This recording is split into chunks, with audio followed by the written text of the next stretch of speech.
ఈ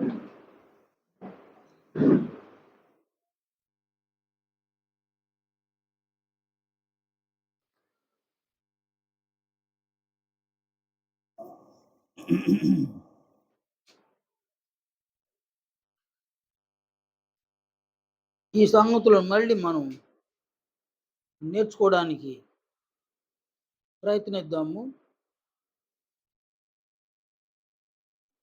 మన ప్రభువైన క్రీస్తు యేసు యొక్క మహిమను పొందుటకే మన తండ్రి అయిన దేవుడు మనలను సంఘములోనికి పిలిచినాడన్నమాట.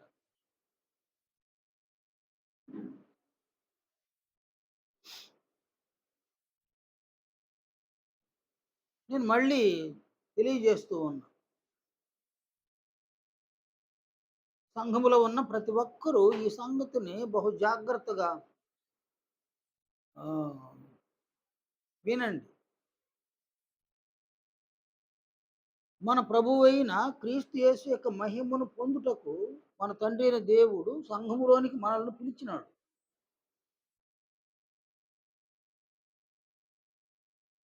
అందువలన సంఘములో ఉన్న ప్రతి ఒక్కరు కూడా క్రీస్తు యొక్క మహిమను పొందడం అనున్నది తమ బాధ్యతగా ఎవరికి వారు భావించాలి.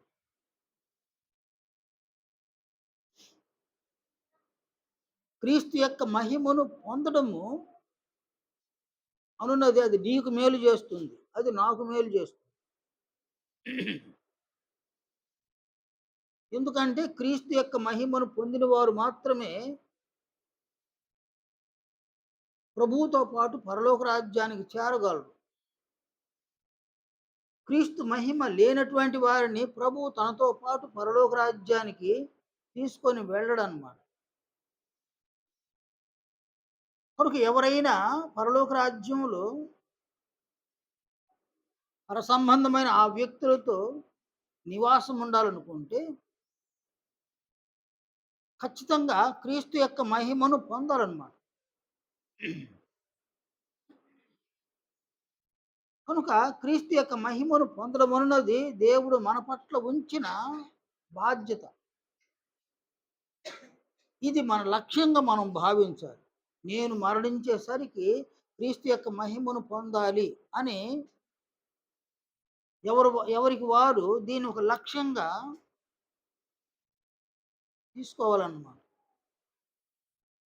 ఈ లక్ష్యాన్ని సాధించడానికి అనగా క్రీస్తు యొక్క మహిమను పొందడం అనేటువంటి లక్ష్యాన్ని సాధించడానికి సంఘమునందు దేవుడు చేసినటువంటి ఏర్పాటును మనము గౌరవించాలి. ఈ ఏర్పాటును మనము హర్షించాలి. ఈ ఏర్పాటులో మనము కొనసాగాలన్నమాట.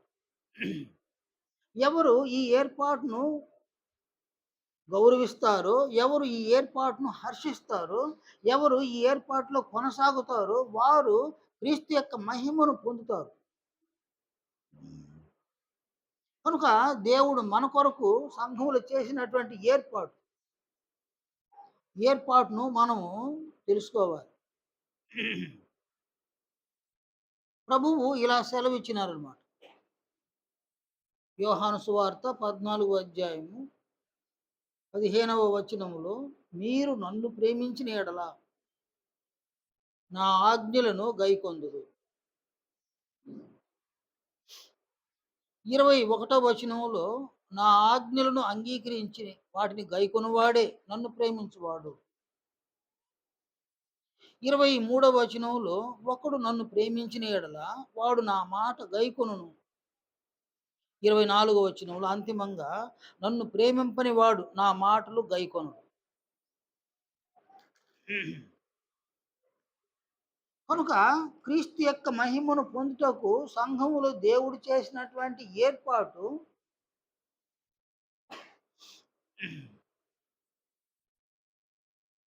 క్రీస్తు యొక్క ఆజ్ఞలను మనము గైకొని అనుసరించడమే.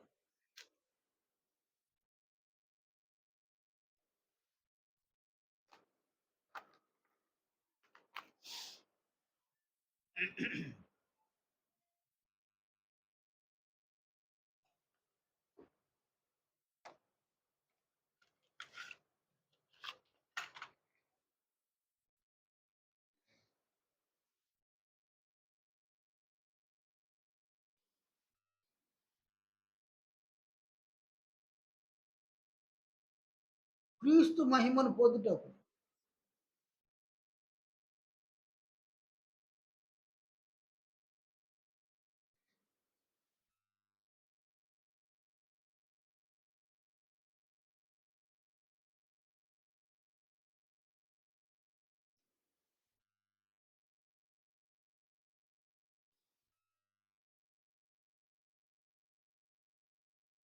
దేవుడు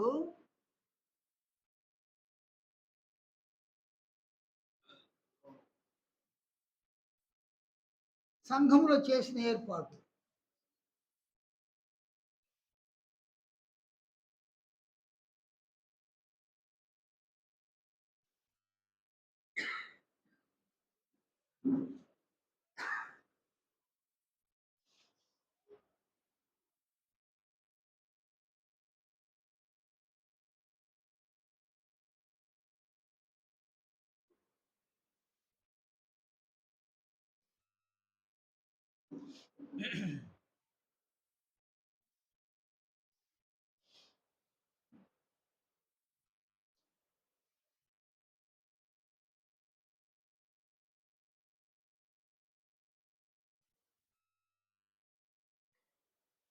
అని చేసినటువంటి ఏర్పాటు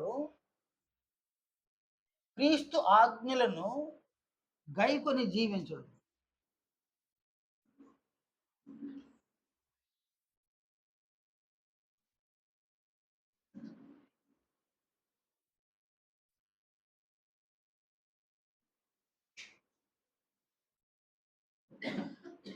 గైకొని జీవించడం అన్నమాట.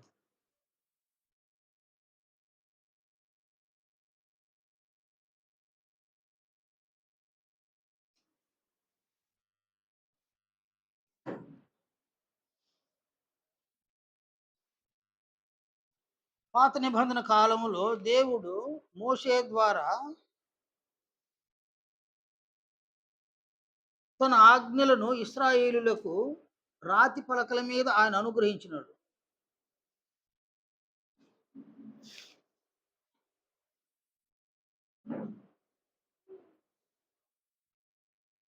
అలాగనే నేడు క్రీస్తు ద్వారా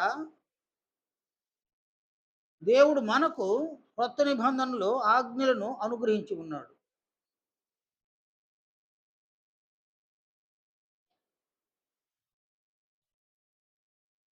ధర్మశాస్త్రములో ఉన్న ఆజ్ఞలను అనుసరించడంలో ఆనాటి ఇశ్రాయేలీయులు సఫలము కాలేకపోయినారు, వారు విఫలమైనారు.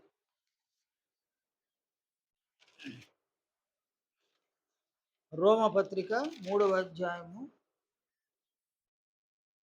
11వ వచనములో నీతిమంతుడు లేడు, ఒక్కడును లేడు అని చెప్పినటువంటి పౌలు ఇదే అధ్యాయంలో 23వ వచనంలో ఏ భేదమును లేదు, అందరూ పాపము చేసి దేవుడు అనుగ్రహించి మహిమను పొందలేకపోతున్నారు అని అన్నాడు.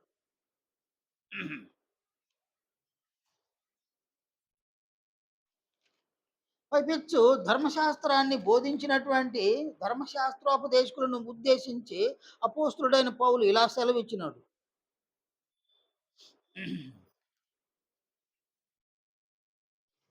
చూడండి, రోమపత్రిక 2వ అధ్యాయము 17వ వచనం నుండి 24వ వచనం వరకు కూడా పౌలు ఇలా సెలవిచ్చినాడు అన్నమాట. నీవు యూదుడవని పేరు పెట్టుకొని ధర్మశాస్త్రమును ఆశ్రయించి దేవునియందు అతిశయించుతున్నావు కావా? ఆయన చిత్తమెరిగి ధర్మశాస్త్రమందు ఉపదేశము పొందిన వాడవై శ్రేష్టమైన వాటిని మెచ్చుకొనుచున్నావు కావా? కాబట్టి శ్రేష్టమైనవి ఆజ్ఞలు, వీటిని మెచ్చుకొనుచున్నావు కావా? జ్ఞాన సత్య స్వరూపమైన ధర్మశాస్త్రము గలవాడవై ఉండి నేను గుడ్డి వారికి త్రోవ చూపువాడను, చీకటిలో ఉండు వారికి వెలుగును, బుద్ధిహీనులకు శిక్షకుడను, బాలురకు ఉపాధ్యాయుడినై ఉన్నానని నీ అంతట నీవే ధైర్యము వహించుకొనుచున్నావు కావా?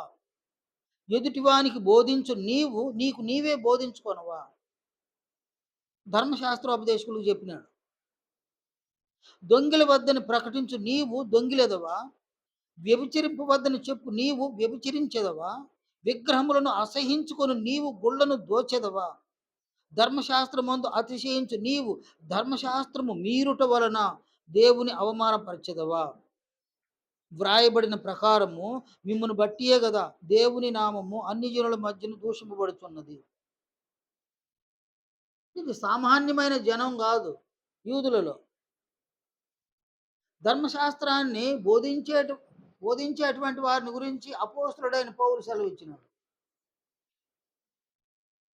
అందువలన నీతిమంతుడు లేడు, ఒక్కడు లేడు అన్న పౌలు అందరూ పాపం చేసి దేవుడు అనుగ్రహించి మహిమను పొందలేకపోతున్నారు అని ఆయన తన పత్రికలో వెల్లడిపరిచినాడు.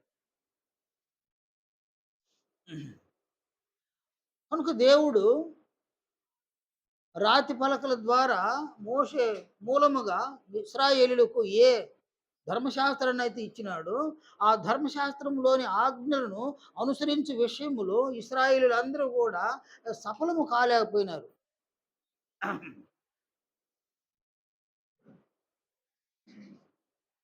ఇశ్రాయేలీయులకు దేవుడు ఎలాగున ఆజ్ఞలను అనుగ్రహించినాడు, అదేవిధంగా తన కుమారుడైన క్రీస్తు యేసు ద్వారా నేడు సంఘమునకు ఆజ్ఞలను దేవుడు అనుగ్రహించి ఉన్నాడనమాట.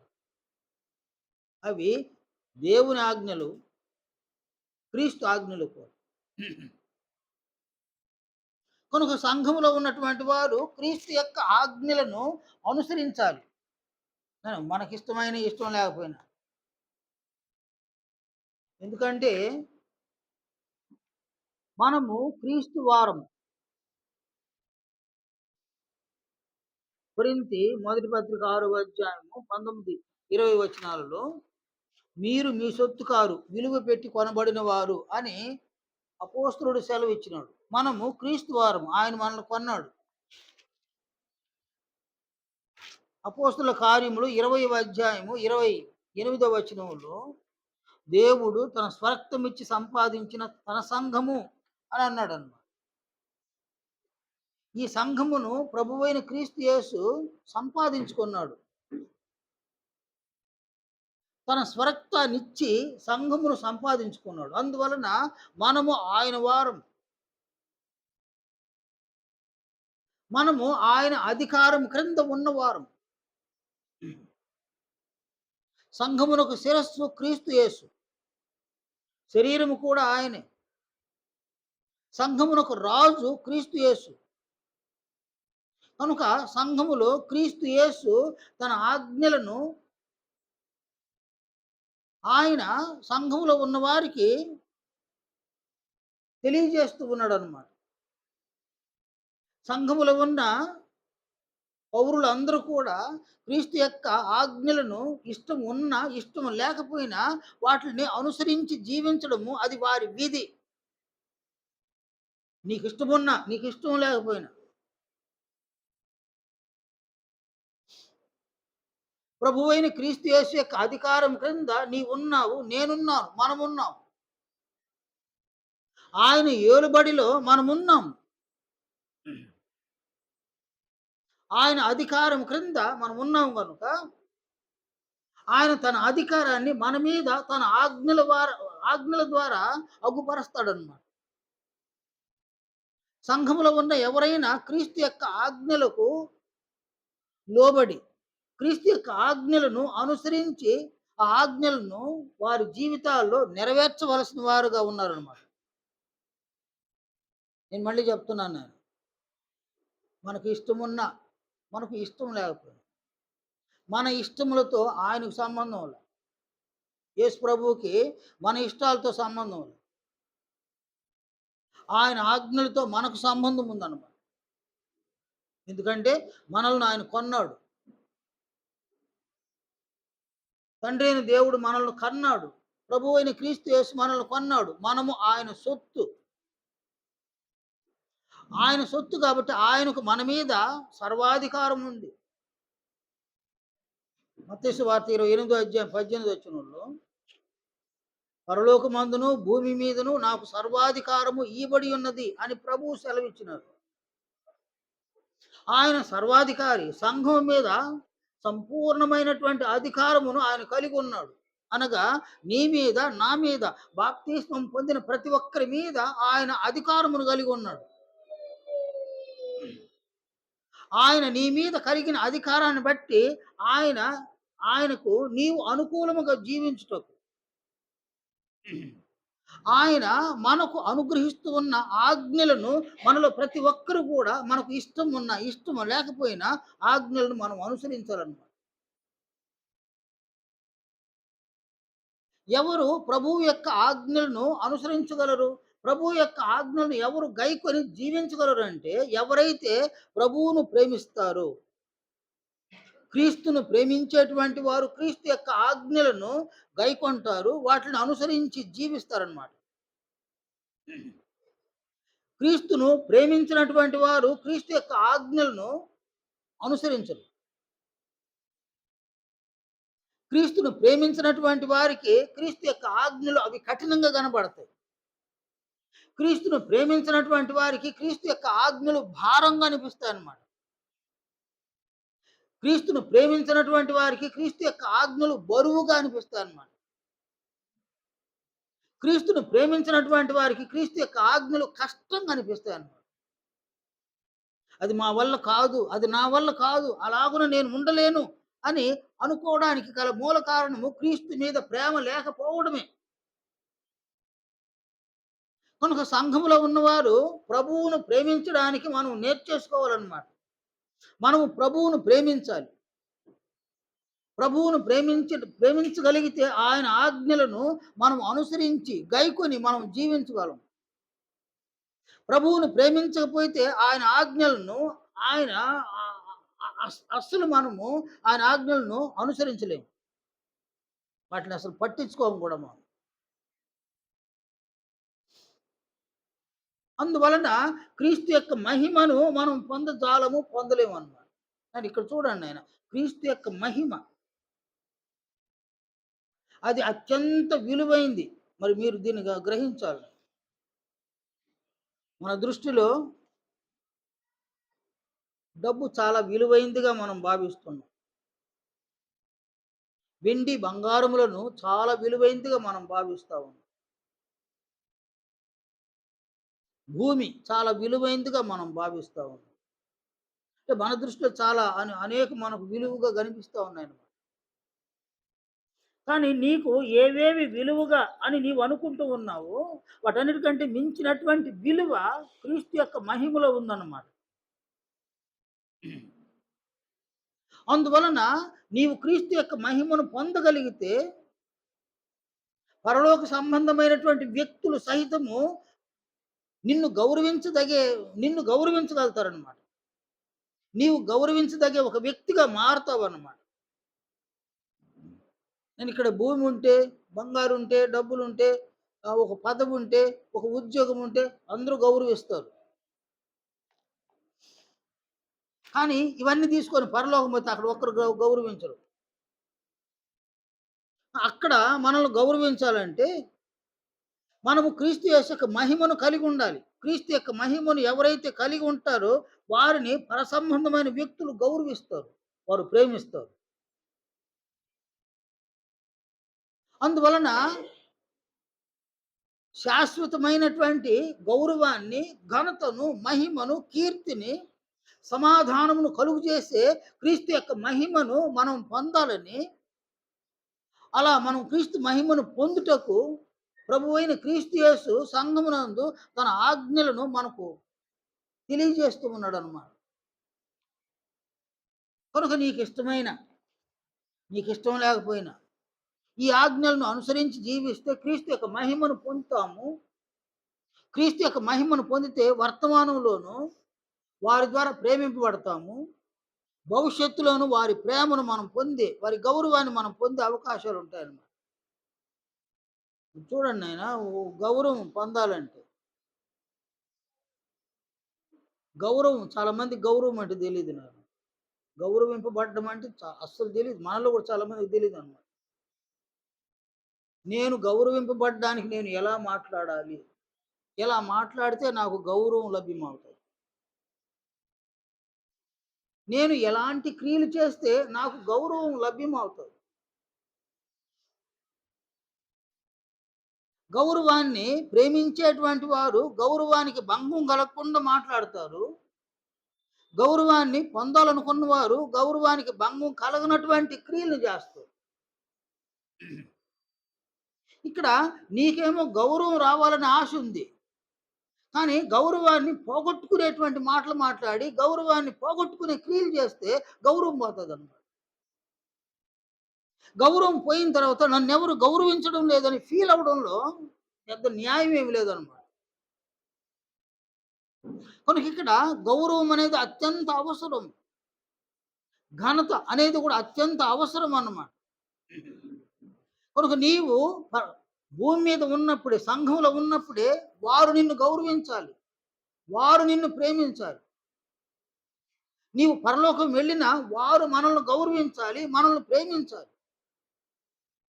వారు మనల్ని గౌరవించాలంటే మనము వారికి ఇష్టమైనటువంటి క్రియలు చేయాలి.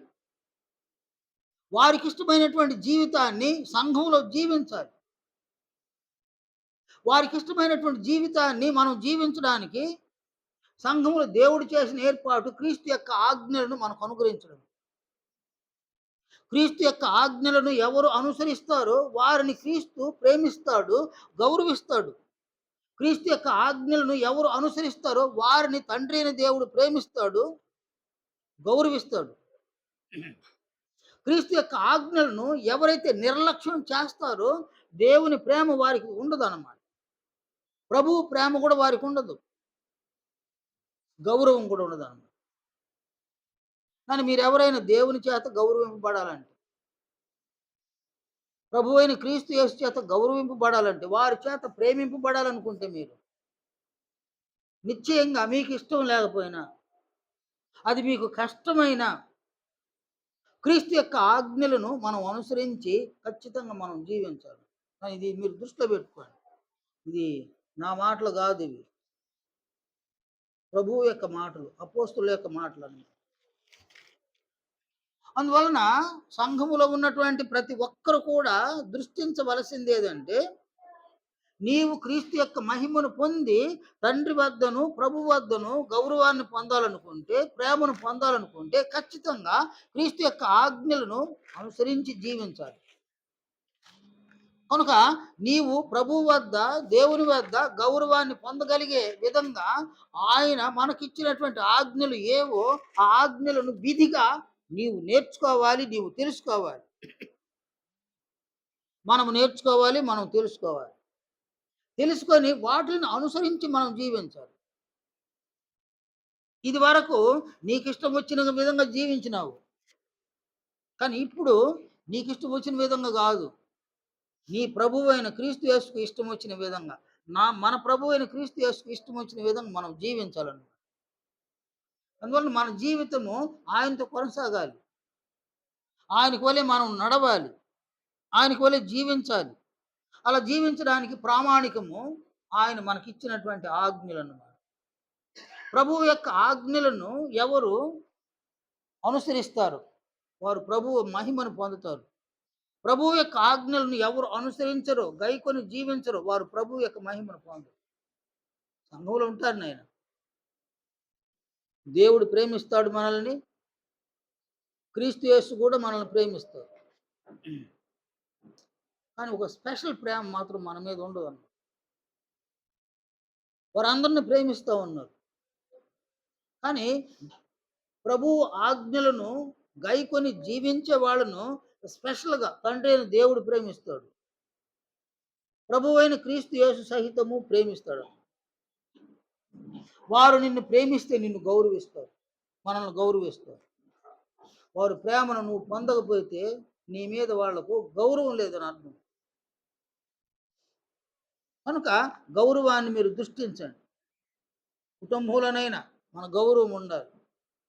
ఒక భర్తగా ఉన్నవాడు తన భార్యను, తన పిల్లలను పోషించాలి, సంరక్షించాలి, బాధ్యతగా భార్య పట్ల, పిల్లల పట్ల వ్యవహరించాలి.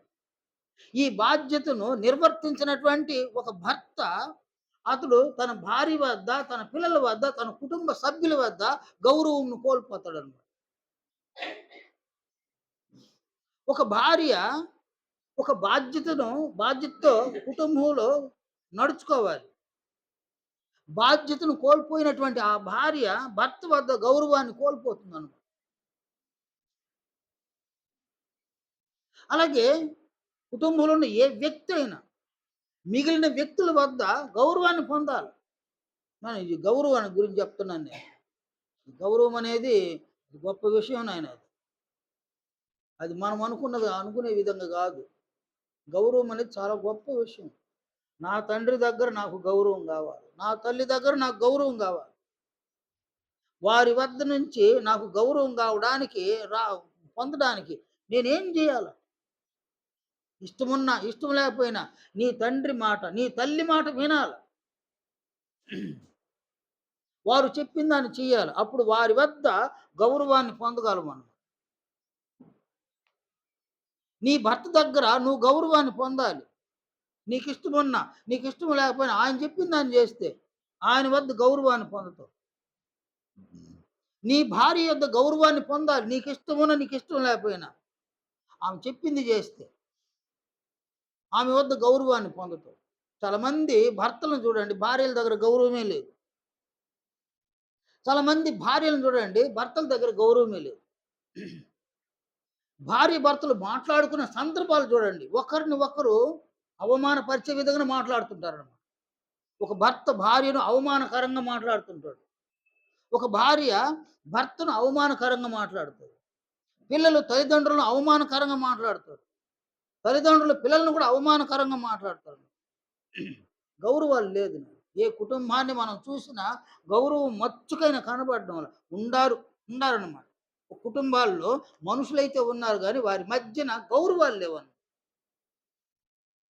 గౌరవింపదగిన వ్యక్తులుగా వారు నడుచుకోవడం లేదన్నమాట. అందువలన కుటుంబాల్లో అన్నీ ఉన్నాయి. సకలము ఉన్నాయి. అంగట్లో అన్నీ ఉన్నాయి గానీ, అల్లుడి నోట్లో శని ఉందన్న రీతిగా కుటుంబాల్లో సమస్తం ఉన్నాయి గానీ, కుటుంబంలో లేనిదంతా గౌరవం లేదన్నమాట. గౌరవమే లేదన్నమాట కుటుంబాలు. ఓ భర్తకి గౌరవంలా, ఒక భార్యకి గౌరవంలా, పిల్లలకు గౌరవంలా, ఎవరికీ గౌరవం లేదన్నమాట. ఎందుకంటే ఒకరిని ఒకరు ఆ కుటుంబంలో ప్రేమించడం, ద్వేషించడమే. ఒక భర్త భార్యను ద్వేషించడము, దూషించడము. ఒక భార్య భర్తను ద్వేషించడము, దూషించడము. బిడ్డలు తల్లిదండ్రులు ద్వేషించడము, దూషించడం. తల్లిదండ్రులు బిడ్డలను ద్వేషించడము, దూషించడం. ఎక్కడుంటది గౌరవాలు ఏడుంటాయి? గౌరవం పొందాలనుకున్నప్పుడు గౌరవంలా. ఇంట ఒసి అంటే వీధిలో ఒసి అంటారనమాట. నీకు ఇంట్లో గౌరవం లేకపోతే వీధిలో కూడా గౌరవం లేదు నేను. నీవెంత మంచి షర్ట్ వేసుకొని, ఎంత మంచి ప్యాంట్ వేసుకొని, ఎంత సెంట్ కొట్టుకొని తిరిగినా గౌరవం లేదనమాట. నువ్వు పట్టు చీరే ధరించుకొని, బంగారు ఆభరణాలను అలంకరించుకొని వీధిలోకి వెళ్ళినా గౌరవం లేదనమాట. నిన్ను వెనక చూసి ఎన్ని అవమానకరమైన మాటలు మాట్లాడతారో తెలుసునా? కనుక ఇక్కడ గౌరవాన్ని పొందడం అనేది అత్యంత శ్రేష్టమనమాట. మనము గౌరవాన్ని పొందాలి. మామూలు మనుషుల దగ్గర కాదు. మన ప్రభు అయిన క్రీస్తు యేసు దగ్గర గౌరవాన్ని పొందాలి. మన తండ్రి అయిన దేవుని యొద్ద గౌరవాన్ని పొందాలి. అలా పొందాలంటే క్రైస్తవ కుటుంబాలలో ఉన్న మనము ఒకరిని ఒకరు గౌరవించుకోవాలి. చిన్నవారైనా, పెద్దవారైనా, పెద్దవారిని చిన్నవారు, చిన్నవారిని పెద్దవారు గౌరవించుకోవాలి. గౌరవించాలి అంటే ప్రేమ కలిగి ఉండాలి. కుటుంబాలలో ప్రేమలు లేవు. అంతా దూషించుకోవడము, ద్వేషించుకోవడం ఉంది నేను కుటుంబాలు. కుటుంబాలలో ప్రేమ లేదన్నమాట. ప్రేమ లేని దగ్గర ద్వేషించడము, దూషించడం ఉంటది. అందువల్ల గౌరవాలు లేవన్నమాట. అలాగనే గౌరవాన్ని పొందాలి అని కాంక్ష మనకున్న గౌరవింపదగే విధంగా మాట్లాడకపోయినా, గౌరవానికి భంగాన్ని కలిగించే మాటలు మాట్లాడినా, గౌరవాన్ని పొందాలన్న కాంక్ష ఉన్నా గౌరవింపదగే క్రియలు మనం చేయకపోతే, గౌరవానికి భంగాన్ని కలిగించే క్రియలు గాని మనం చేసేస్తే, గౌరవాన్ని మనం పొందలేము. నీవు గౌరవింపబడితే నీకు ఘనత వస్తది. ఆ ఘనతతో పాటు నీకు ఆనందం కలుగుతది. నువ్వు సమాధానంగా ఉండగలవు. నీకు గౌరవం లేని చోట నువ్వు తలెత్తుకొని ఘనంగా అసలు తిరగలేవన్నమాట. గౌరవం అనేది అత్యంత విలువైనది. అలాంటి గౌరవాన్ని మనము సంఘంలోను, పరలోకంలోను కలిగి ఉండాలంటే క్రీస్తు యొక్క మహిమను మనం కలిగి ఉంటే మనం గౌరవింపబడతాం. ఎవరి ద్వారా? మనుషుల ద్వారా కాదు. మన ప్రభువైన క్రీస్తు యేసు ద్వారా, తండ్రి అయిన దేవుని ద్వారా, కోట్ల కొలది దూతల ద్వారా, పరిశుద్ధాత్మ దేవుని ద్వారా మనం గౌరవింపబడతాం. వారు మనల్ని ఘనపరుస్తారు. ఈ లేఖనాన్ని చూడండి. రోమపత్రిక 2వ అధ్యాయంలో అపోస్తలుడైన పౌలు ఇలా సెలవిచ్చినాడు. రోమ 2వ అధ్యాయం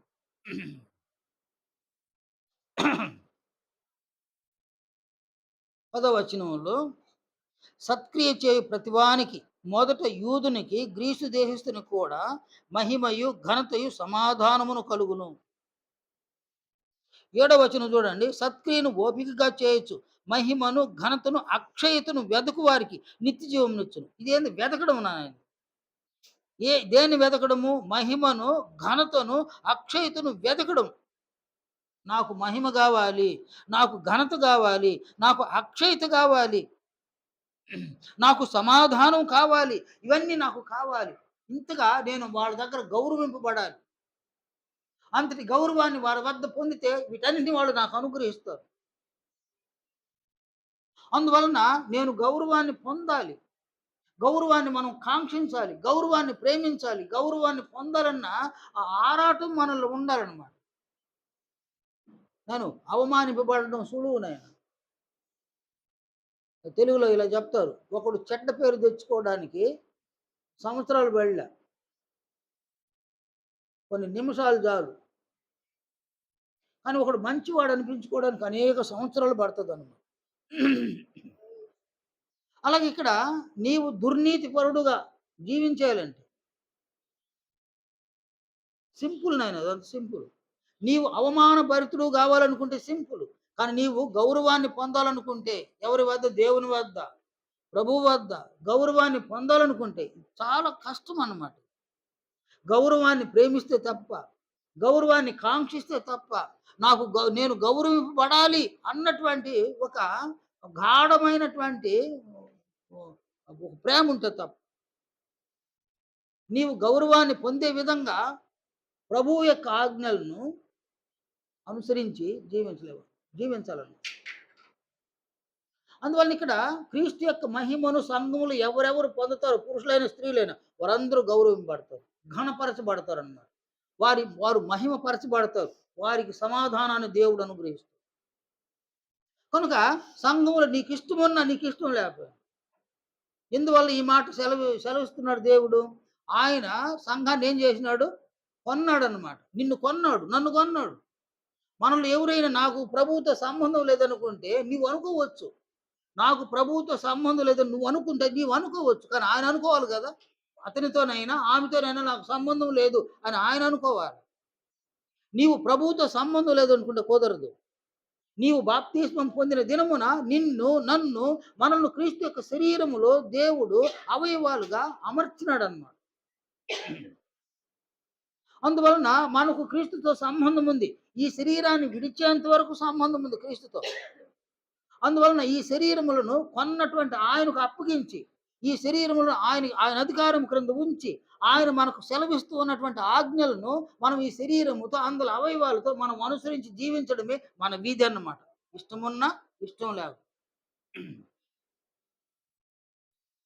ఎవరైతే క్రీస్తు యొక్క ఆజ్ఞలను అనుసరించి జీవిస్తారో వారు క్రీస్తు యొక్క మహిమను పొందుతారు. క్రీస్తు యొక్క ఆజ్ఞలను ఎవరైతే అనుసరించరో వారు క్రీస్తు యొక్క మహిమను పొందలేరు. కాబట్టి క్రీస్తు యొక్క ఆజ్ఞలను చూడండి. క్రీస్తు యొక్క ఆజ్ఞలను మనం నేర్చుకోవలసిన ఆవశ్యకత అయితే ఉందన్నమాట. యోహాను సువార్త 15వ అధ్యాయం 12వ వచనంలో క్రీస్తు ఒక ఆజ్ఞను మనకు జారీ చేసినాడు అన్నమాట. సంఘములో ఉన్న మనము ఒకరిని ఒకరు ప్రేమించాలి.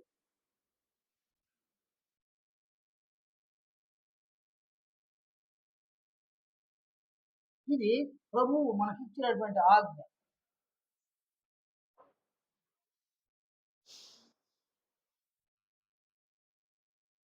నెక్స్ట్ చూడండి లూకాసు వార్త 6వ అధ్యాయం 27వ వచనం నుండి 38వ వచనం వరకు ఇక్కడ మన ప్రభువైన క్రీస్తు యేసు కొన్ని ఆజ్ఞలను మనకు అనుగ్రహించినాడు.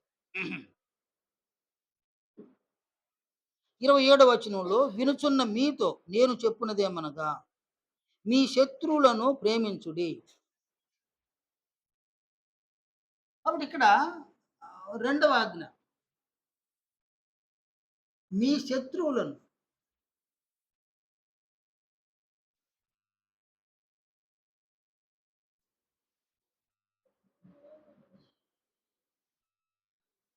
ప్రేమించాలి.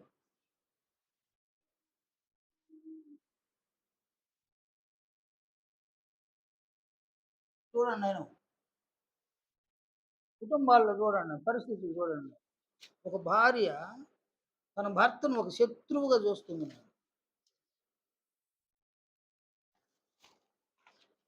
ఒక శిరస్సుగా చూడడం వల్ల ఒక శత్రువుగా చూస్తుంది అనమాట ఒక భార్య. దానికి కారణము భర్త అయి ఉంటాడన్నమాట. ఏ భార్య అయినా తన భర్తను శత్రువుగా చూడాలని అనుకోదు. అతడు తన భార్య మీద కఠినాన్ని చూపించి కఠినాన్ని చూపించి కఠినాన్ని చూపించి అతడు మారతాడని ఆమె కాంక్షించి ఇంకను వాడు కఠినుడుగానే ఉండగా ఆమె తన మనసును మార్చుకొని ఇక నన్ను అతడు ప్రేమించడు అని మనసును మార్చుకొని ఈమె తన మనసును కఠినపరుచుకుంటుంది. అందువలన అతని మీద ఇక ప్రేమను చూపించదు, కాఠిన్యాన్ని చూపిస్తుంది. ఈ కాఠిన్యం అనేది కక్షగా మారుతుంది. దూషించడం ద్వేషించడం దాకా ఎదుగుతాయి, వెళ్ళిపోద్ది అన్నమాట. అటు తర్వాత భర్తను ఒక శత్రువుగా చూస్తుంది అన్నమాట. ఒక భార్య తన భర్తను ఒక శత్రువుగా చూస్తే ఒక భర్త తన భార్యను సైతం ఒక శత్రువుగా చూస్తాడు. కుటుంబాలను మీరు పరిశీలించి చూడండి. నీ భార్య నిన్ను శత్రువుగా చూస్తూ ఉందా లేక భర్తగా చూస్తూ ఉందా? అలాగే నీ భర్త నిన్ను భార్యగా చూస్తున్నాడా ఒక శత్రువుగా చూస్తున్నాడు? మీ కుటుంబాలలో నువ్వు భర్తగా ఉన్నావా?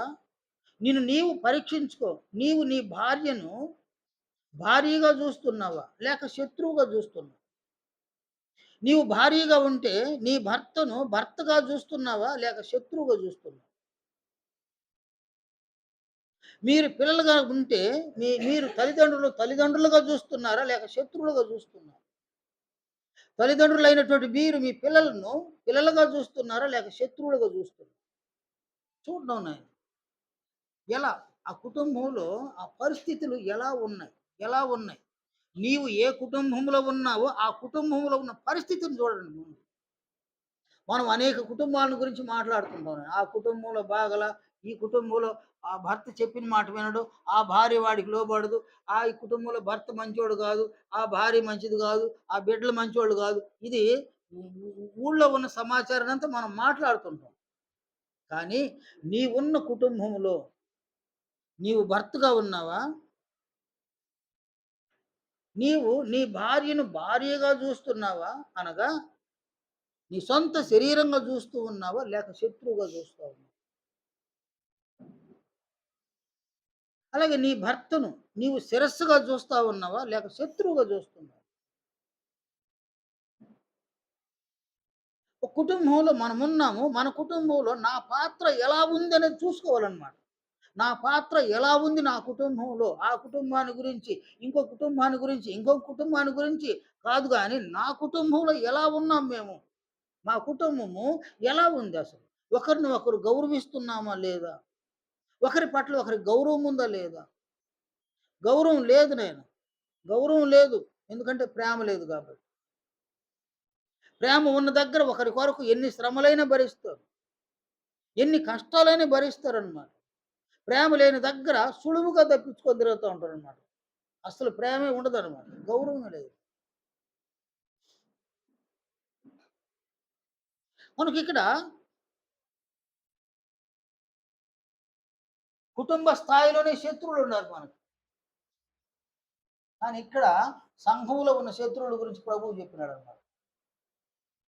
నీకు కుటుంబంలో శత్రువులున్నా నిరంతరం వారి మీద ప్రేమ ఉంది నాయన. నీ భార్య నీకు శత్రువైతే ఆమెను ప్రేమిస్తూనే ఉంటావు. నీ భర్త నీకు శత్రువైతే ఆయన ప్రేమిస్తా ఉంటదామె. పిల్లలు గాని శత్రువులైతే తల్లిదండ్రులు వాళ్ళని ప్రేమిస్తూనే ఉంటారు. అంటే శత్రువులను ప్రేమించే ఒక మనస్సు మనకుంది. కానీ ఇక్కడ శత్రువులను ప్రేమించే ఈ గొప్ప మనసు సంఘంలోని లేదనమాట. కనుక సంఘంలో శత్రువులను ప్రేమించేటువంటి ఒక మనస్సును మనం కలిగి ఉండాలి. ఫిలిప్పి 2వ అధ్యాయం 5వ వచనంలో క్రీస్తు యేసునకు కలిగిన ఈ మనస్సు, ఆయన శత్రువులను ప్రేమించే మనస్సు అనమాట ఆయన. క్రీస్తు యేసునకు కలిగిన ఈ మనస్సు మీరును కలిగి ఉండండి అని అన్నాడు. కనుక మనలో ప్రతి ఒక్కరు కూడా క్రీస్తు యొక్క మనస్సును కలిగి ఉండడానికి, ఓర్చుకోవడానికి, సహించడానికి, దీర్ఘశాంతం కలిగి ఉండడానికి, క్షమించడానికి, కనికరించడానికి, ఆదరించడానికి మనం నేర్చేసుకోవాలి. క్రీస్తు యొక్క మనస్సును మనం కలిగి ఉండాలి. క్రీస్తు యొక్క మనస్సులో ఉన్న శ్రేష్టమైన ఆ గుణలక్షణ స్వభావాలను మనం కలిగి ఉంటే ధారాళంగా సంఘములో ఉన్న శత్రువులను ప్రేమించగలుగుతాం అన్నమాట. కుటుంబంలో ఉన్న శత్రువులను ప్రేమించే నీవు సంఘంలో ఉన్న శత్రువులను ప్రేమించే దగ్గరకు వచ్చేసరికి వెనకడుగు వేస్తున్నావు అన్నమాట. నీవు సంఘంలో ఉన్న శత్రువులను ప్రేమించాలి. వీళ్ళెవరంటే ఆ దేవుని సంతానమే. నీవు ఏ దేవునికి సంతానమై ఉన్నావో ఆ దేవుని సంతానం. నేనైనా ఒక అన్న తమ్ముడిని కొట్టినాడు నేను. కానీ తమ్ముడు ఏం చేస్తాడు? అన్న పట్ల ప్రేమ చూపిస్తూనే ఉంటాడు. ఒక తమ్ముడు అన్నను కొట్టినాడు అనుకోండి, ఆ అన్న అదే ఆయా సందర్భాలు అన్న కూడా ప్రేమ చూపిస్తాడు. అంటే ఒక అన్నను తమ్ముడు శత్రువుగా చూడడు, తమ్ముడిని అన్న శత్రువుగా చూడరండి. కొన్ని సందర్భాల్లో శాశ్వతంగా విడిపోతారు. అలాంటి పరిస్థితులు కూడా లేకపోవాలా. కారణం ప్రేమ లేదన్నమాట. ప్రేమ ఉన్న దగ్గర ఈ అన్న వలన అపకారం జరిగిన, తమ్ముని వలన ఒక కీడు జరిగిన వారు ప్రేమిస్తారనమాట. వాళ్ళు గౌరవిస్తారనమాట.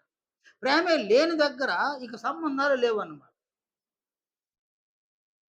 నేనేమంటున్నానంటే కుటుంబ స్థాయిలో నీ భార్య నీకు శత్రువుగా ఉంది. నీ భర్త నీకు శత్రువుగా ఉన్నాడు. నీ తల్లిదండ్రులు నీకు శత్రువులుగా ఉన్నారు. నీ పిల్లలే నీకు శత్రువులుగా ఉన్నారు. వారిని నిరంతరము ప్రేమించడం, వారి క్షేమం కొరకు ఆరాటపడడం, వారికి మేలు చేయడానికి ఉత్సాహాన్ని చూపించడం. కుటుంబంలో ఉన్న శత్రువులను ప్రేమించేటువంటి ఒక మంచి మనసు మనలో ఉంది. కానీ సంఘంలో ఉన్న శత్రువులను మనం ప్రేమించాలి. ఇది ప్రభువు యొక్క ఆజ్ఞ అన్నమాట. క్రీస్తు ఆజ్ఞ అన్నమాట. వీటిని మనము వివరించుకునేటువంటి ప్రయత్నం చేయడం. నెక్స్ట్ చూడండి 27వ వచనంలో మిమ్మును ద్వేషించు వారికి మేలు చేయుడి. ఇది ఒక ఆజ్ఞ.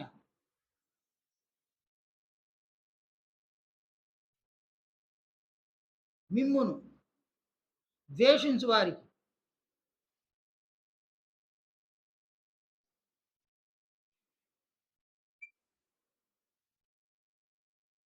మేలు చేయుడి.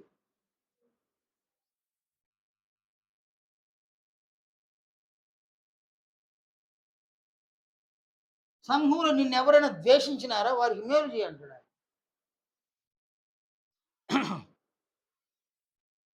28వ వచనంలో మిమ్మును శపించు వారిని దీవించుడి.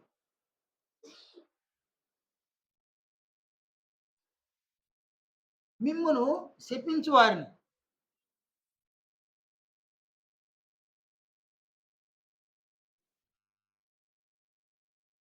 దీవించుడి.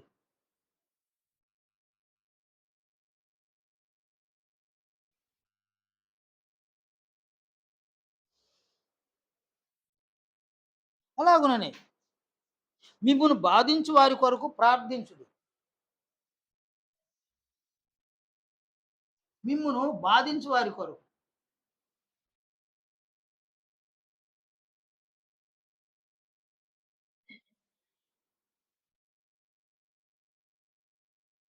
ప్రార్థించుడి.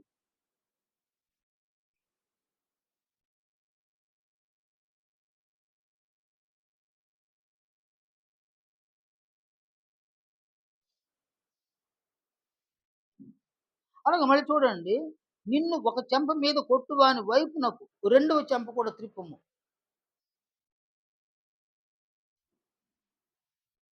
నిన్ను ఒక చెంప మీద కొడితే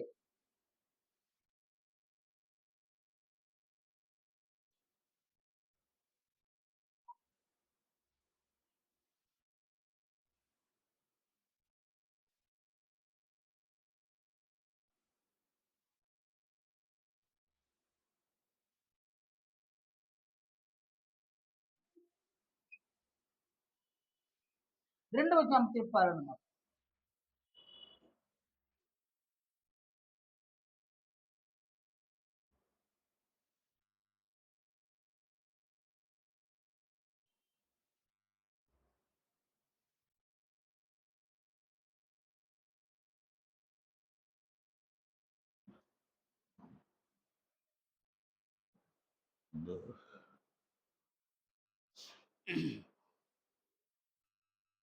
నీ పైబట్ట ఎత్తుకొని పోవు వానిని, నీ అంగీని కూడా ఎత్తుకొని పోకుండా అడ్డగింపు. కాబట్టి ఎవడైనా నీ పైబట్ట తీసుకొని పోయినారు.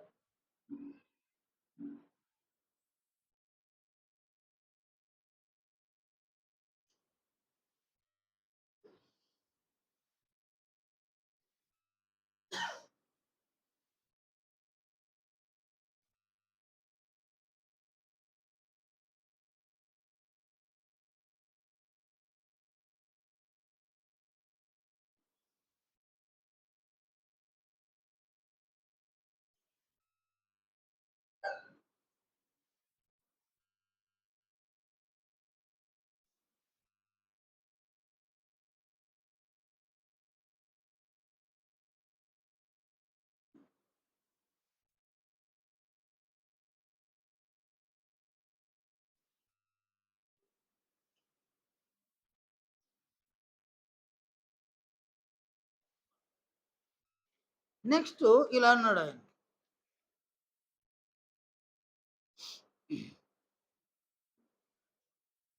మనుషులు మీకేలాగు చేయవలనని మీరు కోరుదురో అలాగూ మీరును వారికి చేయుడి.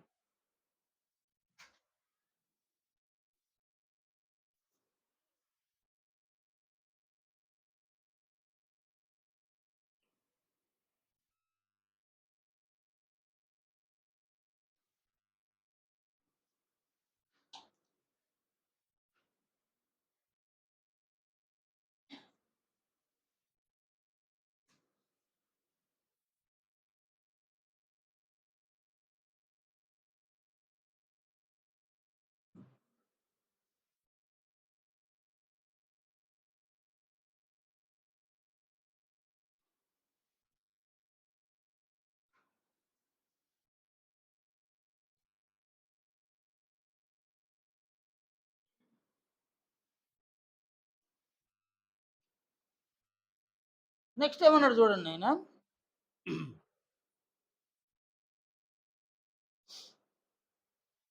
32వ వచనంలో మిమ్మును ప్రేమించు వారినే మీరు ప్రేమించిన యెడల మీకేమి మెప్పు కలుగును? పాపులను తమ్మును ప్రేమించు వారిని ప్రేమింతురు కదా. మీకు మేలు చేయి వారికే మేలు చేసిన యెడల మీకేమి మెప్పు కలుగును? పాపులను అలాగే చేయుదురు కదా. మీరెవరి యొద్ద మరలా పుచ్చుకొనవలెనని నిరీక్షింతురో వారికి అప్పు ఇచ్చిన యెడల మీకేమి మెప్పు కలుగును? పాపులను తామిచ్చినంత మరలా పుచ్చుకొనవలెనని పాపులకు అప్పిచ్చెదరు గదా. మీరైతే ఎట్టి వారిని గూర్చి అయినను నిరాశ చేసుకొనక మీ శత్రువులను ప్రేమించుడి. కాబట్టి ఇక్కడ నీ చుట్టూ ఉన్న వాళ్ళు ఎలాంటి వారై ఉన్నారు?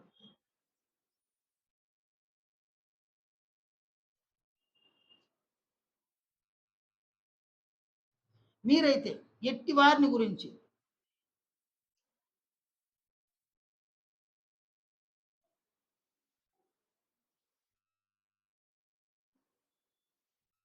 నిరాశ నిరాశ పడవద్దు.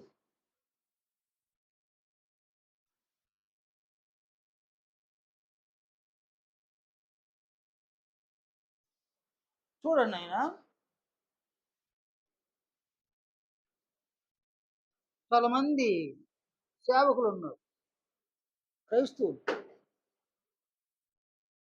వాళ్ళేం జేస్తున్నారంటే వడ్డీకి మారుస్తున్నారన్నాయన. వారు వడ్డీకి మారడానికి గల కారణం ఏందంటే వారిని చూడడం, వీరిని చూడడం, వారిని చూడడం. ఒకడు ఒక రూ. 1,00,000 వడ్డీకి మారుస్తా ఉన్నాడు. వాడు ఎంత వడ్డీకి ఇస్తా ఉన్నాడు అనంటే, కొంతమంది 2 పైసలు వడ్డీ అంటున్నారు.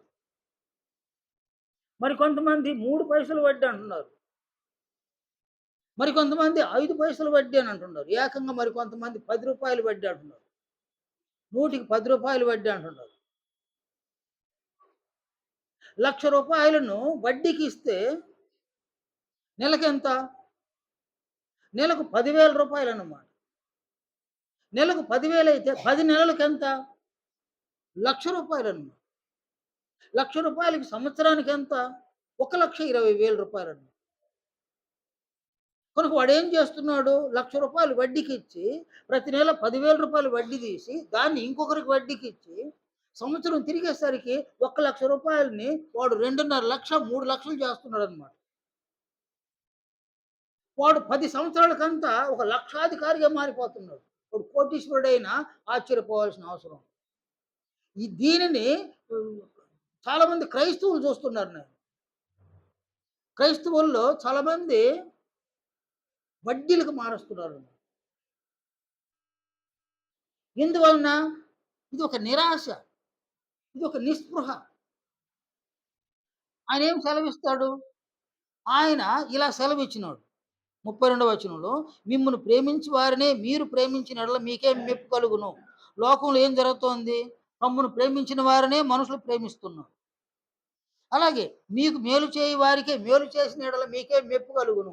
లోకంలో ఏం చేస్తున్నారు? ఎవరు మేలు చేసినారో వారికే మేలు చేస్తున్నారు. అలాగే ఎవరి యొద్ద పుచ్చుకోవాలని అప్పిస్తా ఉండారో, అలాంటి పాపులకే అప్పిస్తున్నారు జనాలు మళ్ళీ పుచ్చుకోవడానికి.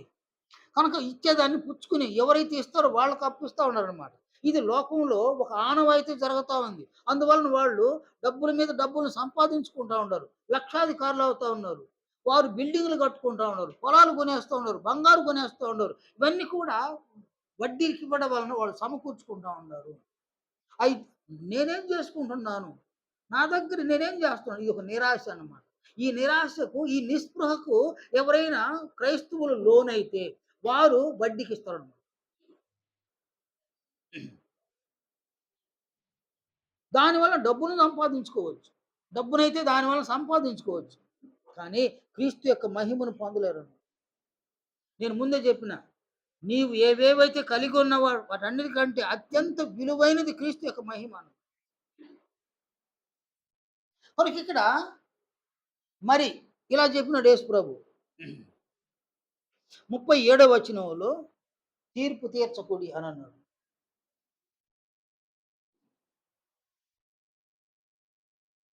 తీర్పు తీర్చకుడి.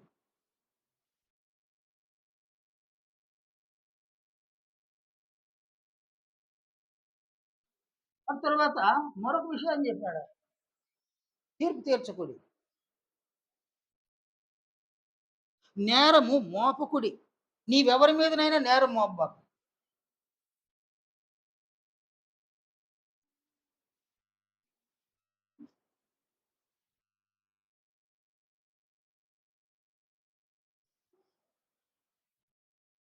అలాగుననే క్షమించుడి అని అన్నాడు.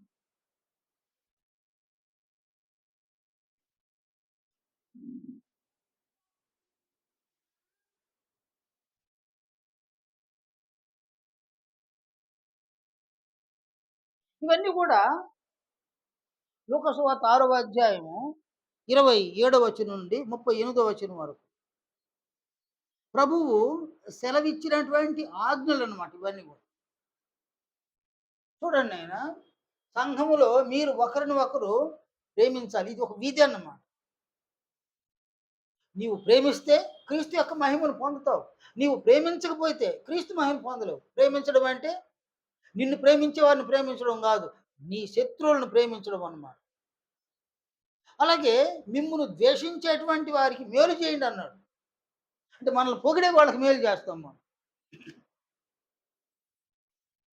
అంటే మనుషుల యొక్క స్వభావం ఏందంటే ఎవరైనా పొగిడితే, గొప్పగా మాట్లాడితే వాళ్ళనేం చేస్తామని మనము వారికి మేలు చేస్తామనమాట. కానీ ఇక్కడేమంటాడంటే, మిమ్మును ఎవరైనా ద్వేషించినారా? అటువంటి వారికి మేలు చేయండని. ఇది సాధ్యం గాదు నాయన. ప్రభువు యొక్క ఆజ్ఞలు అనుసరించడానికి అంత సులువైనవి గాదనమాట. మిమ్మును ఎవరైనా శపించినారా? వారిని దీవించండి అంటాడాయన. శాపనార్థాలు పెట్టొద్దు అంటాడు. మనల్ని శపించేటువంటి వారిని దీవించాలి. మనల్ని ఎవరైనా బాధిస్తూ ఉన్నారా? మానసికంగా, శారీరకంగా మనల్ని ఎవరైనా బాధిచ్చేస్తూ ఉన్నారా? వారి కొరకు ప్రార్థన చేయమంటాడు ప్రభు. అలాగుననే నిన్ను ఒక చెంప మీద ఎవరైనా కొట్టినారా? వారి వైపుకు రెండో చెంప కూడా తిప్పంటాడు ఆయన. నీ బట్ట ఎవరైనా ఎత్తుకొని వెళ్ళిపోయినాడా? నీ పై వస్త్రం కూడా ఎత్తుకొని పోకుండా అడ్డగింపు పోకానన్నాడు.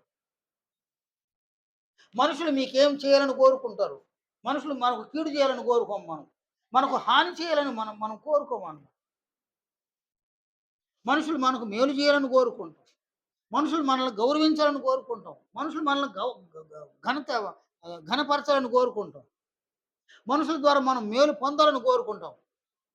అంటే మనుషుల ద్వారా ఏమి పొందాలని కోరుకుంటారో, అలాగున మనము కూడా వారికి చెయ్యాలి అని ఇదొక ఆజ్ఞ అన్నమాట. మీరైతే ఎట్టి వారిని గురించి నిరాశ పడవద్దు. నీవు తీర్పు తీర్చకూడదు. తీర్పు తీర్చడం.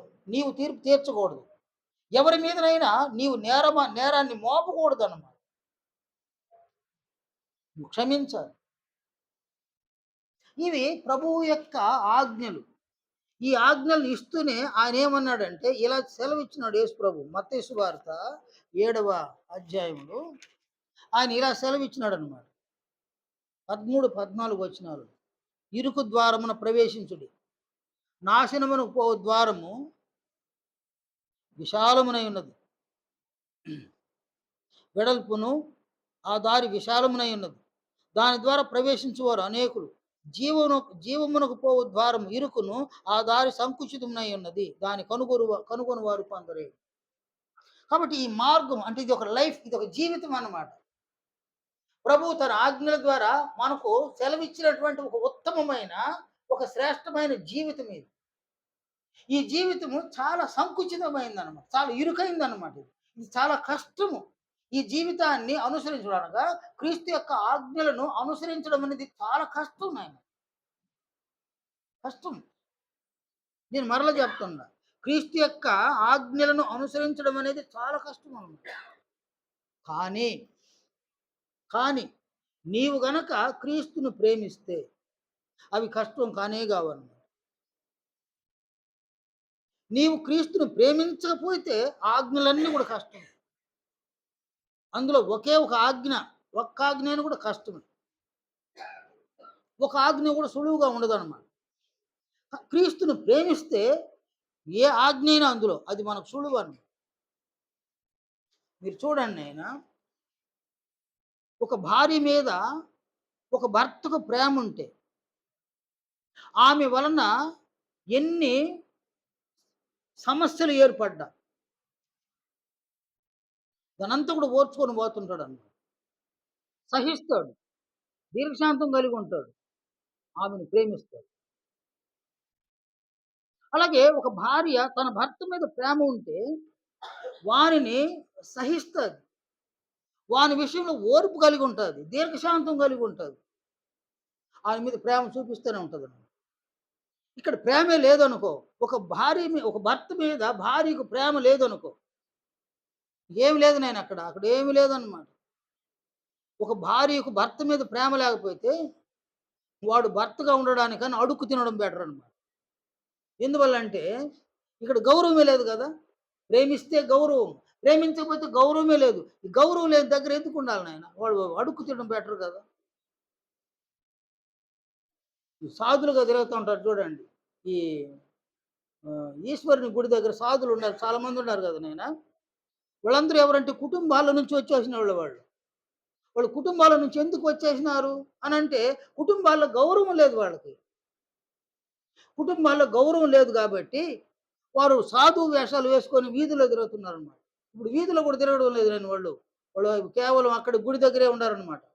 వీధుల్లో రావడానికి నామోషనమాట వాళ్ళు. వాళ్ళు గుడి దగ్గరే ఉండారు. వీళ్ళే వచ్చేటువంటి యాత్రికులు వాళ్ళ దగ్గరికెళ్ళి వాళ్ళని సందర్శించి వాళ్ళకి డబ్బులిచ్చేసి పోవాలంట. వాళ్ళు అడిగే స్టైల్ గూడా లేదిప్పుడోళ్ళు. అమ్మా, నాయన అని అడిగేవాళ్ళు లేదు. అటు తట్టాడ బేడేసి గమ్మున కూర్చుంటారు. "ఏసేసి పోరా పుసిక" అంటుంటారనమాట. "ఏసేసి పోరా" అనేది. కాబట్టి ఇక్కడ వచ్చినోడు వాడేం జేయాలా? ఒక రూ. 500 ఇచ్చి ఒక సాధు దగ్గర చిల్లర తీసుకుంటాడు. వాడెంత ఇస్తాడు నాయన? వాడెంత ఇస్తాడు? 400 ఇస్తాడు వాడు. రూ. 100 పట్టుకొని 400. ఆ 400 కూడా వాడి తట్టలో డబ్బులేసేసిపోవాలి వాడు. కాబట్టి ఇక్కడేందంటే సాధువులు అనబడేటువంటి వాళ్ళందరూ ఎవరంటే కుటుంబాలలో గౌరవం లభ్యం గాకుండా వీధుల్లోకొచ్చేసిన వాళ్ళు. ఊర్ల మీద వెళ్ళిపోయినోళ్ళనమాట. కనుక ఒక భార్య గౌరవించకపోతే వాడు ఆ ఇంట్లో ఉండి ఏం లాభం నాయన? ఒక భర్త గౌరవించకపోతే ఆ కుటుంబంలో ఉండి ఏం లాభం? అందువలన భార్య భర్తల మధ్య గౌరవాలు లేదు అంటే అక్కడ కారణం ఏందంటే ప్రేమ లేదని అర్థం అన్నమాట. ప్రేమ ఉంటే ఒక భార్యను గౌరవిస్తాడు.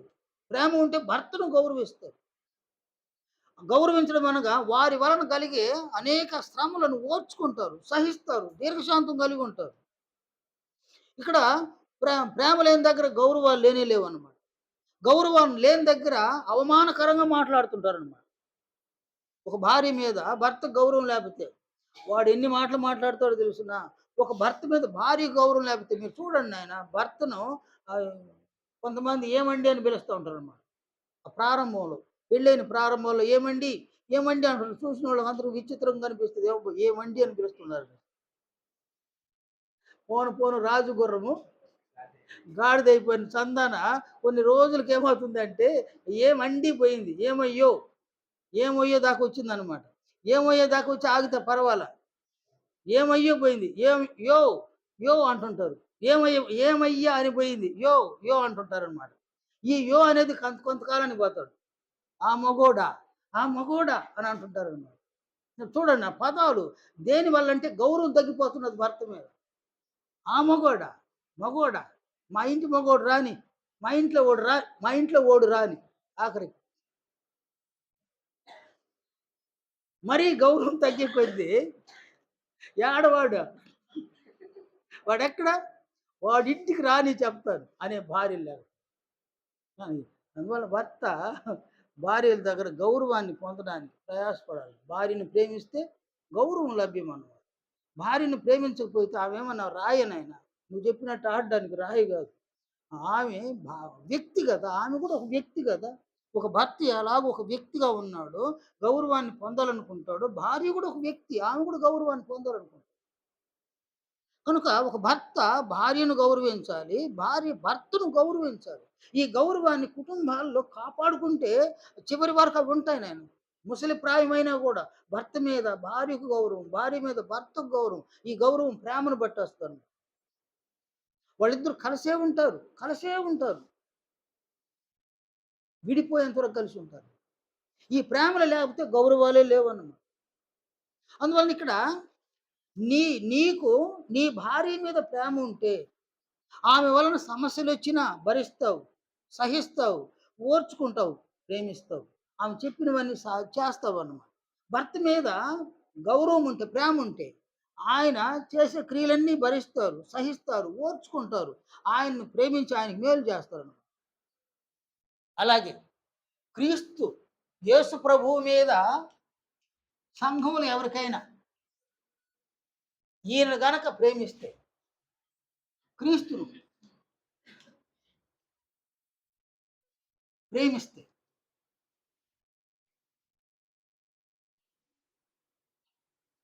క్రీస్తును ప్రేమించేవాళ్ళు క్రీస్తు ఆజ్ఞలను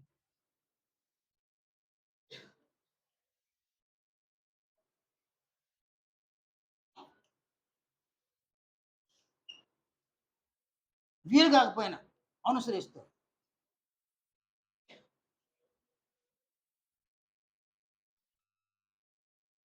క్రీస్తు ఆజ్ఞలను అనుసరిస్తారన్నమాట. ఆజ్ఞలు భారమైనవి, అవి కష్టమైనవి. నరమాత్రునికి అది సాధ్యమైంది కానే కాదన్నమాట.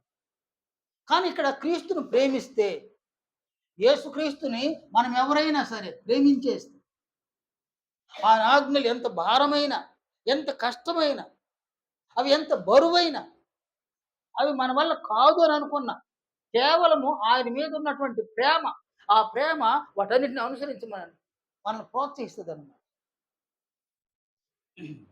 కొరింథీ పత్రిక చూడండి.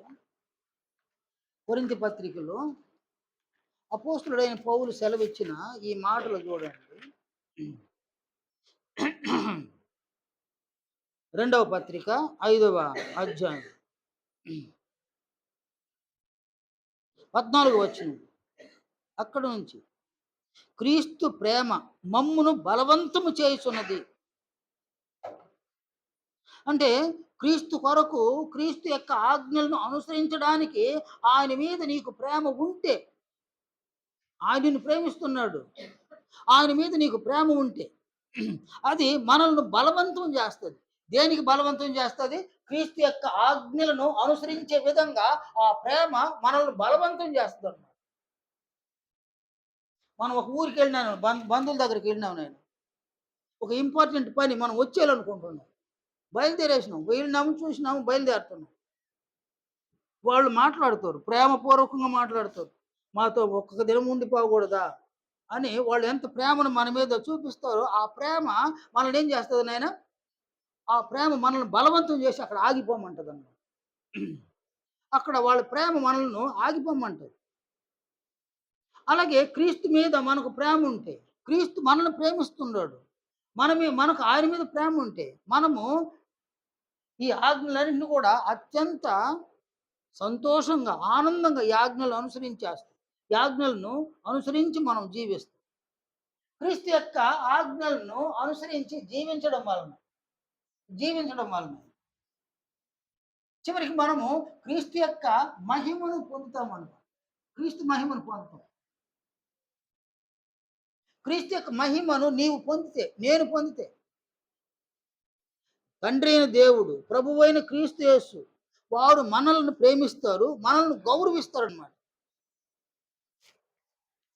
యోహాను సువార్త 14వ అధ్యాయము 21వ వచనంలో, నా ఆజ్ఞలను అంగీకరించి వాటిని గైకొనువాడే నన్ను ప్రేమించువాడు, నన్ను ప్రేమించువాడు నా తండ్రి వలన ప్రేమింపబడును, నేనును వానిని ప్రేమించి వానికి నన్ను కనబరుచుకొందునని చెప్పాను. కాబట్టి క్రీస్తు యొక్క ఆజ్ఞలను మనం అనుసరిస్తే తండ్రి అయిన దేవుడు మనల్ని ప్రేమిస్తాడు. ఎందుకంటే మనం క్రీస్తును ప్రేమించి ఆయన ఆజ్ఞలను అనుసరించడం కనుక తండ్రి అయిన దేవుడు మనల్ని ప్రేమిస్తాడు. అలాగే ప్రభు అయిన క్రీస్తు యేసు సైతము మనల్ని ప్రేమిస్తారనమాట. వాళ్ళిద్దరూ మనల్ని ప్రేమిస్తారు. అంతేకాదు, వారు మన యొద్దకు వచ్చి మన దగ్గర నివాసం చేస్తారు. 23వ వచనం, ఒకడు నన్ను ప్రేమించిన ఎడల వాడు నా మాట గైకొనును, అప్పుడు నా తండ్రి వానిని ప్రేమించును, మేము వాని యొద్దకు వచ్చి వాని యొద్ద నివాసము చేతుము. కనుక క్రీస్తును ప్రేమించి క్రీస్తు యొక్క ఆజ్ఞలను గైకొని జీవించేటువంటి వారి వద్దకు తండ్రి అయిన దేవుడు వచ్చి, ప్రభు అయిన క్రీస్తు యేసు వచ్చి నివాసం చేస్తారు. వారు మనల్ని ప్రేమిస్తారు. వారు పరసంబంధమైన వ్యక్తులు, వారి ప్రేమను మనం పొందుతాం. వారు మనతో నివాసం ఉంటారు, మనం వారితో కలిసి జీవిస్తాం. ఎంత గొప్ప భాగ్యం నాయన! మామూలు మనిషితో దేవుళ్ళు, ఇద్దరు దేవుళ్ళు, తండ్రి అయిన దేవుడు, ప్రభు అయిన క్రీస్తు యేసు వారు వచ్చి మనతో నివాసం చేయడం అనేది ఎంత గొప్ప భాగ్యం తెలుసును. ఇది మానవులకు సాధ్యం కానిదన్నమాట. మానవులకు సాధ్యం కానటువంటి దీనిని మనం సంఘంలో నెరవేర్చగలిగితే, వారు మన దాకా వచ్చి మనతో నివాసం ఉంటే మనం ఎంత ధన్యులు తెలుసున. ఎప్పుడో మరణించిన తర్వాత మనం సమాధి చేయబడి మన ఆత్మ పాతాళలోకానికి వెళ్ళి ప్రభు అయిన క్రీస్తు యేసు రెండవ రాకడలోకి వచ్చి మనం పాతాళలోకం నుంచి మృతుల పునరుద్ధానం చెంది క్రీస్తు యేసు ఎదుట తీర్పులో నిలబడి అక్కడ ఆయన తనతో పాటు మనల్ని తీసుకొని పరలోకం వెళితే అప్పుడు దేవుని చూడగలం మనం. కానీ ఇప్పుడే సంఘంలో ఉన్నప్పుడే, శరీరాల్లో ఉన్నప్పుడే దేవుడు ప్రభు అయిన క్రీస్తు వచ్చి మనతో నివాసం చేయడం అనేది ఇప్పుడే మనం అనుభవించగలము.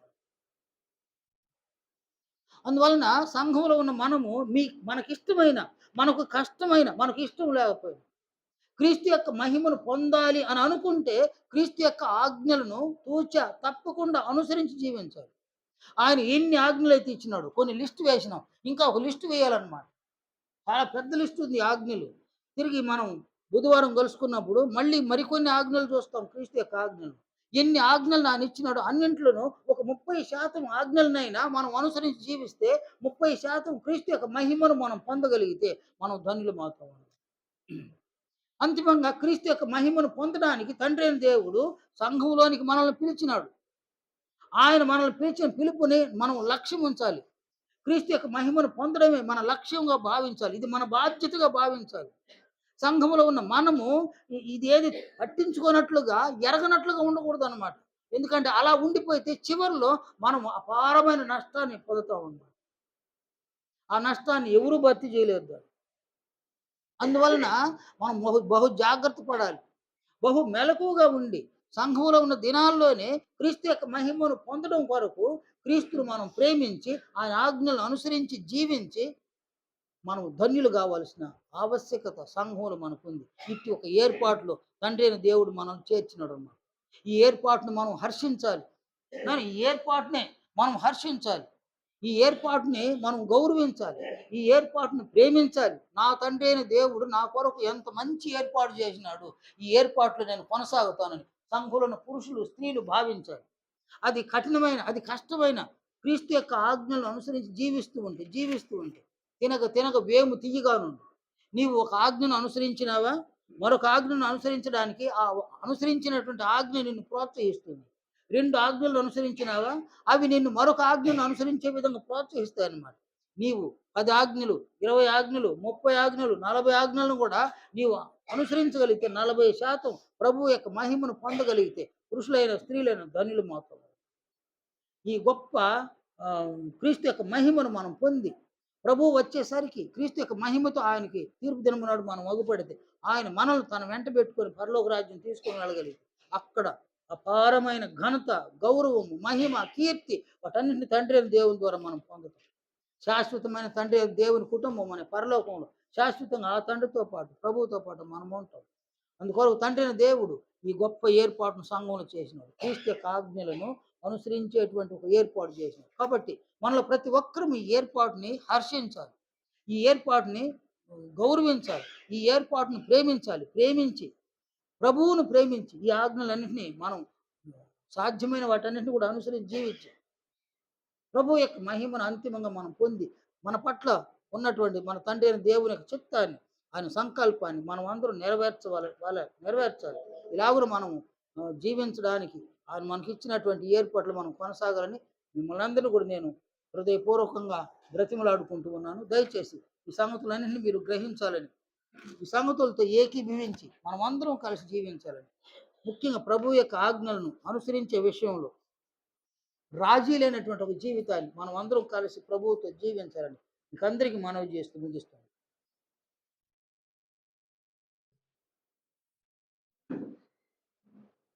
మహామహిమ కలిగిన మా తండ్రి,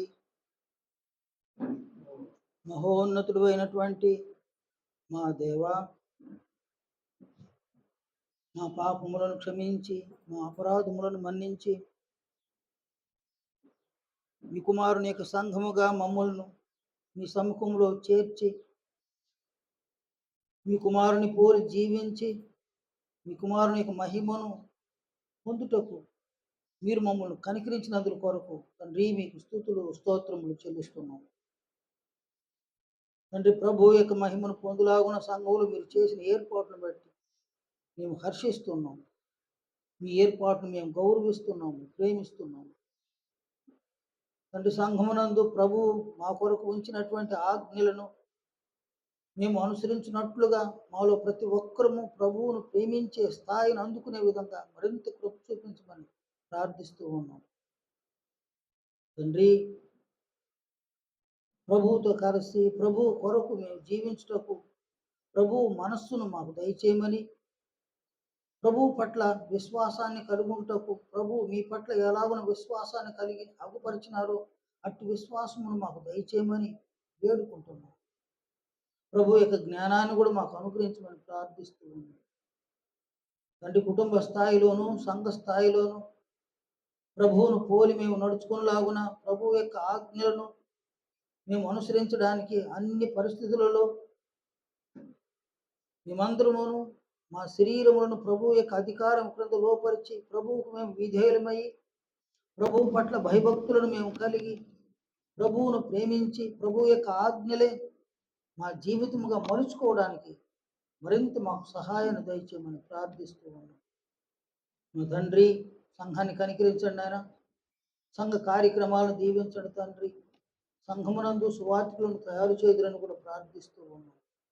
సంఘము విస్తరించడానికి, సంఘం అభివృద్ధి చెందడానికి, ఈ సంఘమునందు అనేక మంది మీ కుమారుని యొక్క మహిమను పొందడానికి, ఈ సంఘము ద్వారా మీరు ఘనతను, మహిమను, కీర్తిని పొందే విధముగా మరింత కృప చూపించి, మా బలహీనతలు తొలగించి, మా పాపములను క్షమించి, అన్ని విషయాలలో ప్రభువును మేము మాదిరికరంగా తీసుకొని జీవించి, మిమ్మల్ని సంతోషపెట్టే విధంగా మరింత సహాయమును దయచేయమని వేడుకుంటున్నాం. మన ఆయన ఈ వారం అంతట్లో కూడా ఈ దినమున మీరు మాకు నేర్పించిన ప్రభువు యొక్క ఆజ్ఞలు మా హృదయాల్లో, మనసులో ఉంచుకొని మాకు సాధ్యమైన మేరకు మా శక్తికి మించి కూడా ప్రభువు యొక్క ఆజ్ఞలు మేము అనుసరించి జీవించి మీకు ప్రియమైన పిల్లలుగా మేము ఉండినట్లు మమ్మల్ని కనికరించమని తండ్రి. ఈ లోకంలో ఏవేవైతే ఉన్నాయో వాటన్నిటికంటే కూడా ప్రభు యొక్క మహిమ అత్యంత విలువైనది, శ్రేష్టమైనదిగా మేము భావించి ఆత్మ సంబంధులమైనటువంటి మేమందరము కూడా మా ఆత్మలకు కావలసిన ప్రభు యొక్క మహిమ పట్ల దృష్టిని ఉంచి ప్రభు మహిమను పొందు విషయంలో అనేక శ్రమలు, హింసలు, శోధనలు కూడా మేము భరించడానికి వెనుకాడుకున్నాం. వాటన్నిటిలో మీ సహాయాన్ని మేము పొంది ప్రభు మహిమను పొందులాగా మీ కనికరాన్ని, మీ దయను మాకు అనుగ్రహించమని ప్రార్థిస్తున్నాం. ఆయన ప్రతి బిడ్డను దీవించండి, ప్రతి కుటుంబాన్ని కనికరించండి, ప్రతి కుటుంబంలో సమాధానాన్ని దయచేయమని ప్రార్థిస్తున్నాం. తిరిగి మీ సమకూలని మేము చేరి వచ్చేంత వరకు మాలో ప్రతి ఒక్కరిని మీరు జ్ఞాపకం ఉంచుకుందరని, మేమందరము మీకు ఇష్టలుగా జీవించలాగున మీ దయ, మీ కనికరం, మీ దీవెనలను మా పట్ల ఉంచి మమ్మల్ని ప్రోత్సహించుదురని ప్రభువైన క్రీస్తు యేసు పరిశుద్ధ నామమున ప్రార్థిస్తున్నాము తండ్రి. ఆమేన్. అని అందరికీ వందనాలు.